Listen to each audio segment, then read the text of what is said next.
Greetings, this is Father Harvey Henderson from St. Paul's Episcopal Church in Grand Forks, continuing with our careful reading of the Gospel of Matthew this week, Matthew chapter 9.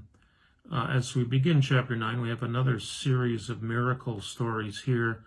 I want to offer a few comments made by Professor Boring in his commentary on the Gospel of Matthew. This is one of the resources I'm using in the New International Bible Commentary.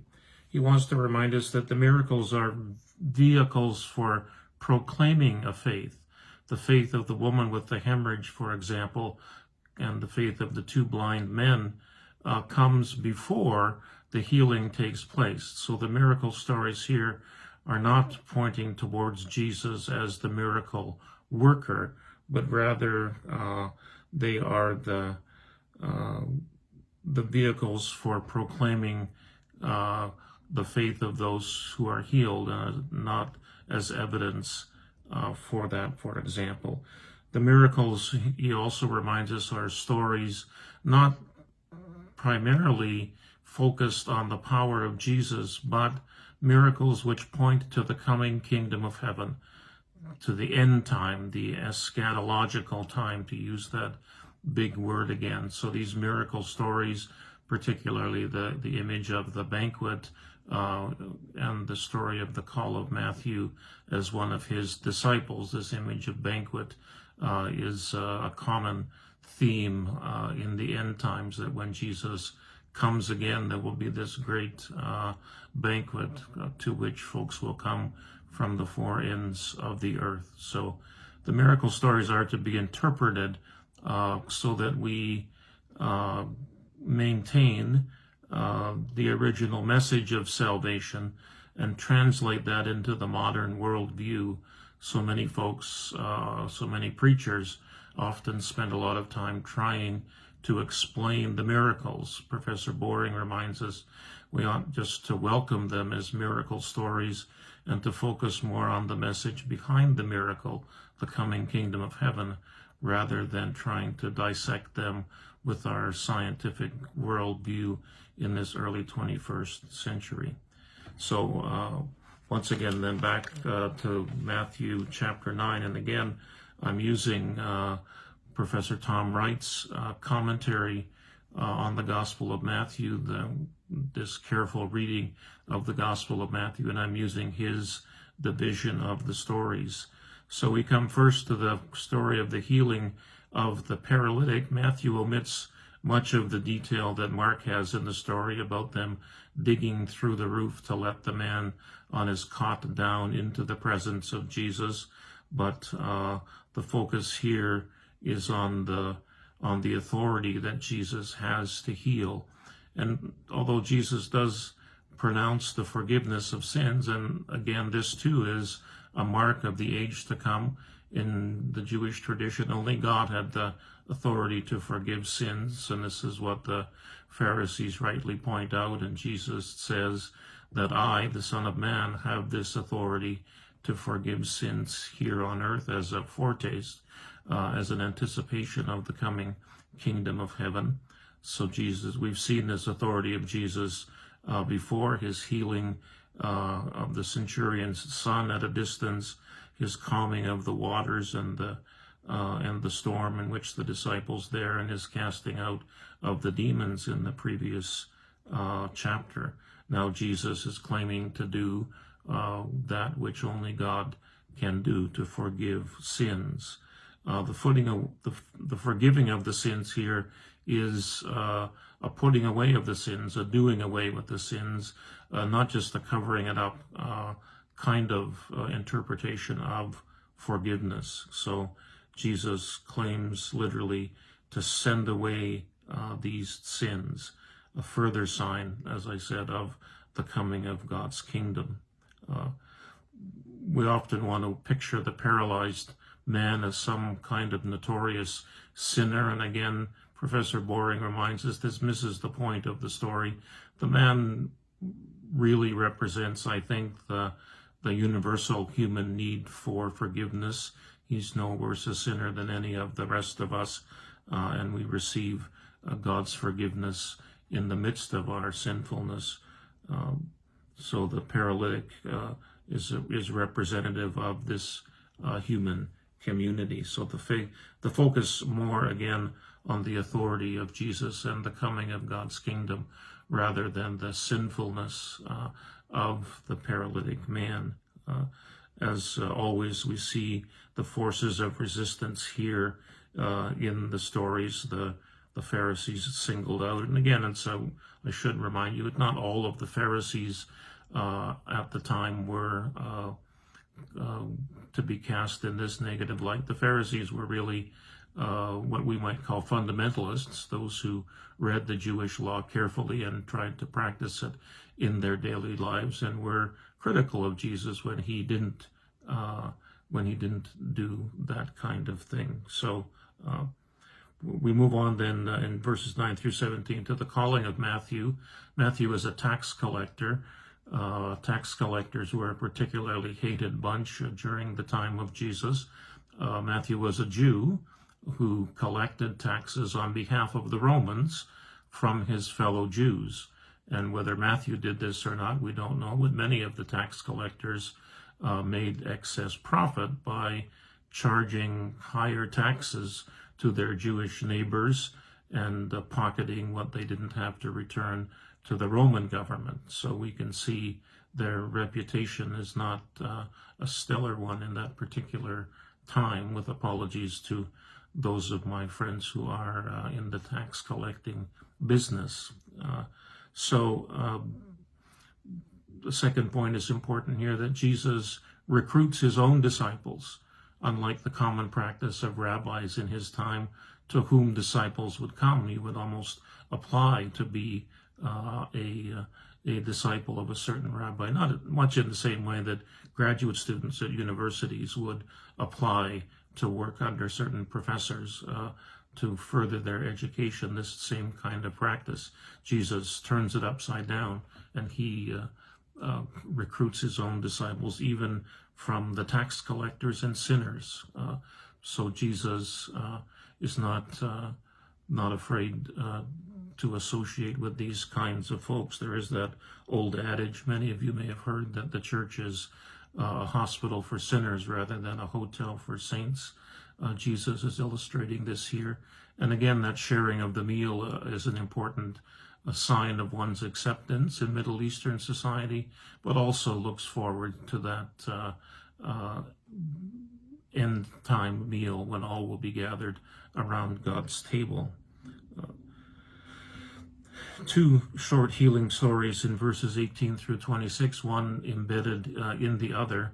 Jesus is called to the house of the young girl who is allegedly dead. He gets some laughter from the folks around when he says she's not dead, she's only sleeping, which is a metaphor for death.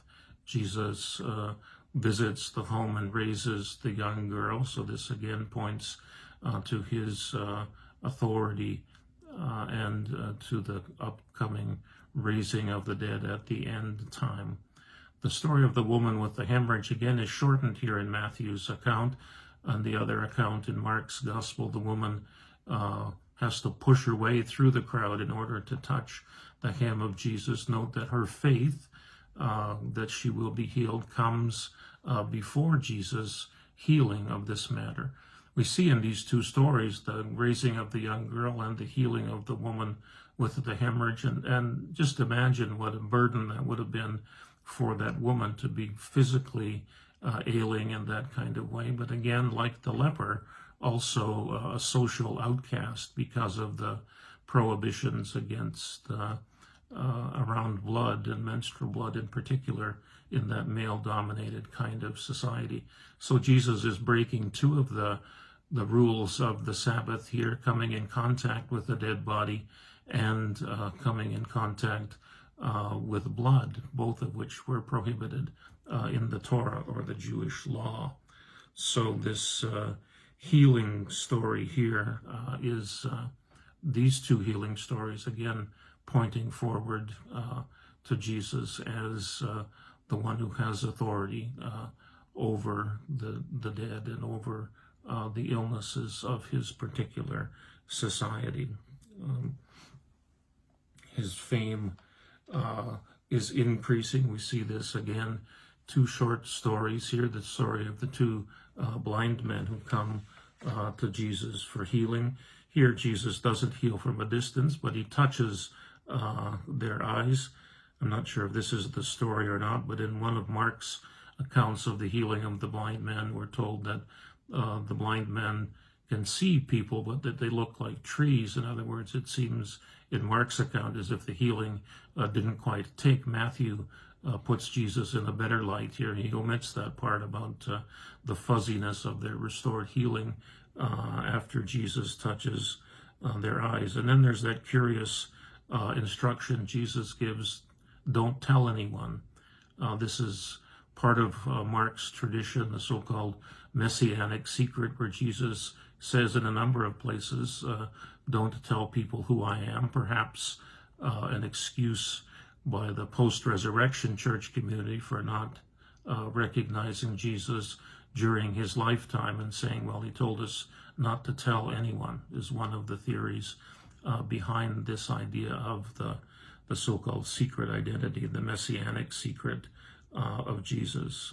So they go away, they don't pay any attention, they continue to tell everyone, and news about Jesus spreads about. His most important claim to fame at this time is his authority to heal, and we see that here in chapter 9 with a series of these healing stories. The demoniac immediately following this, the one possessed by a demon who was mute, unable to speak, and Jesus casts out those demons as well. So Jesus is the healer. The Pharisees are particularly abrupt in their criticism of Jesus here, that he casts out demons by the prince of demons, that Jesus is an instrument of Satan here rather than the Son of Man or God's Messiah come to the earth. So this chapter ends with some general statement that Jesus goes about healing and casting out demons, and he does this out of a sense of compassion. Again, this word compassion, we also had that in this morning's gospel reading around the feeding of the 5,000. Jesus had compassion for the crowds. This is a lovely word in Greek, but it means to be moved in one's guts or in one's innards.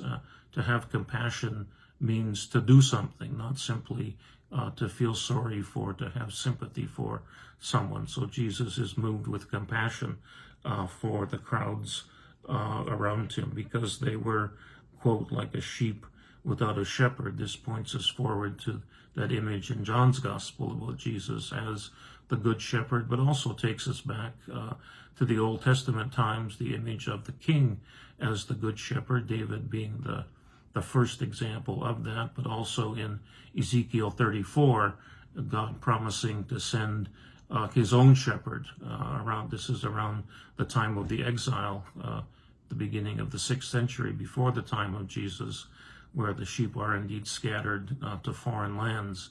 God promises that he will send the shepherd. He will be the shepherd. And then many folks from the Christian tradition look back on this and see Jesus as this promised good shepherd who is to come and save his people. And again, we can put aside a little bit that Sunday school image of the shepherd as a meek and mild kind of person in Jesus. The shepherds were tough and strong, and like farm workers and migrant laborers of our own time, they were went to great lengths to protect the sheep from predators and disease, for example.